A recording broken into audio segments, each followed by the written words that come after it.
moyen de la mélanger ou pas? Tu veux coller comment? Elle vient te voir des fois? Voilà. Mais elle n'a pas le droit de rentrer ici dans les chambres. Ah, d'accord. Elle a le droit de rentrer dans la salle de jeu aussi. Allô? Ah, on n'appuie pas? Avec toute la main comme ça, bien faire. C'est où que tu as mal? Et papa, ça lui a pas fait ça.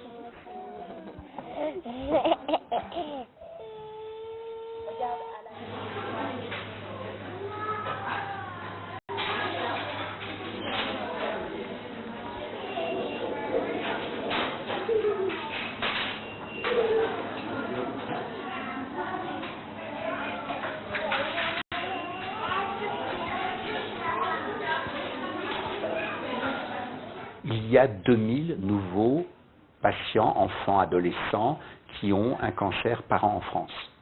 D'accord? Versus 33 000 femmes qui vont avoir un cancer du sein. Donc pour des firmes pharmaceutiques, pour qui quand même le job c'est aussi de faire du business, et je ne leur en veux pas du tout, ils développent des thérapeutiques ciblées et ils se penchent plutôt vers des cancers fréquents comme le cancer du sein, le cancer colorectal, parce que derrière il y a un énorme marché. Chez l'enfant il n'y a pas de gros marché. Ici actuellement, on pourrait dire qu'à l'Institut, on a pour la recherche, je dirais, il doit y avoir 60%, 70% qui vient du mécénat. J'ai 11 ans, je fais en CM2, je m'appelle Clément, ça va bientôt faire 1 an que j'ai ma maladie parce qu'il me reste à peu près 1 mois à peu près pour finir ma maladie. Sinon, après, faut que maman passe l'aspirateur tout le temps. Elle est souvent en train de passer l'aspirateur, donc ça fait un peu bizarre. Alors qu'avant, on passait pas tout le temps l'aspirateur. Comme des fois, je suis en aplasie, faut éviter les maximum de bactéries. Parce que voilà, sinon après, j'ai le droit aux antibiotiques. Et c'est pas terrible. J'ai pas envie de passer 4 jours à l'hôpital. Au 3e étage, c'est des chambres stériles, donc on n'a pas le droit de sortir. Donc là, c'était pas génial. On pense qu'en qualité de vie, il est extrêmement important que l'enfant s'exprime sur le plan artistique. On pense que ça fait complètement partie de la thérapeutique.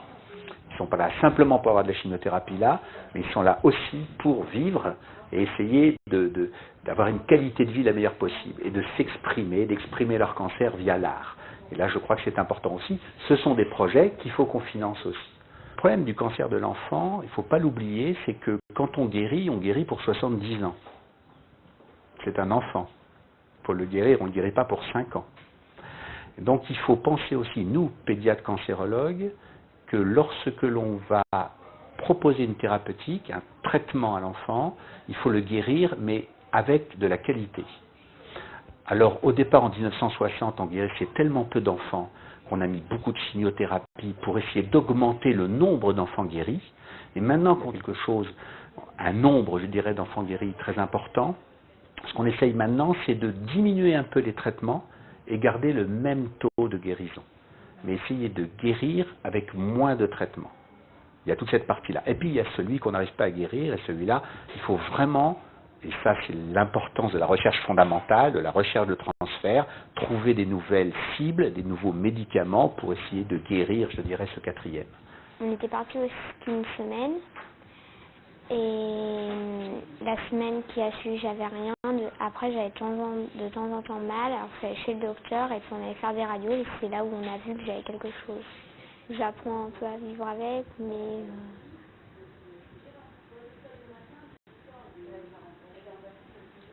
Quand j'ai appris ma maladie, parce que je connaissais pas trop, et quand on entend le mot cancer, c'est un mot fort. Après, j'ai eu très peur. Sur une échelle de 10, hier en fait j'étais chez moi et j'avais trop mal. Alors j'ai décidé d'appeler l'hôpital, je peux même plus avaler ma salive et tout ça. Et sur une échelle de 10, la douleur était à 10. Là avec la morphine, je suis à 3, 4. Et quand je mange ou quelque chose comme ça me fait très mal, mais je me force. Et si on n'a rien dans le ventre et tout ça avec les médicaments en plus, c'est pas très... J'avais demandé 30 000 €. C'était juste simplement pour payer le statisticien qui était à Amsterdam pour faire les analyses des 1500 enfants européens qui sont dans la base et qu'il fallait analyser. Ces enfants-là, on les guérit actuellement avec 3 médicaments, mais il nous semble qu'on pourrait les guérir qu'avec 2 médicaments. Donc ça veut dire que demain, pour ces enfants-là, on retire maintenant le produit rouge, qui est un peu cardiotoxique, c'est-à-dire qu'on va guérir le même nombre d'enfants, mais avec moins de traitement. Et donc c'est de la qualité de vie pour les 70 ans qui restent, ou les 90 pour l'enfant.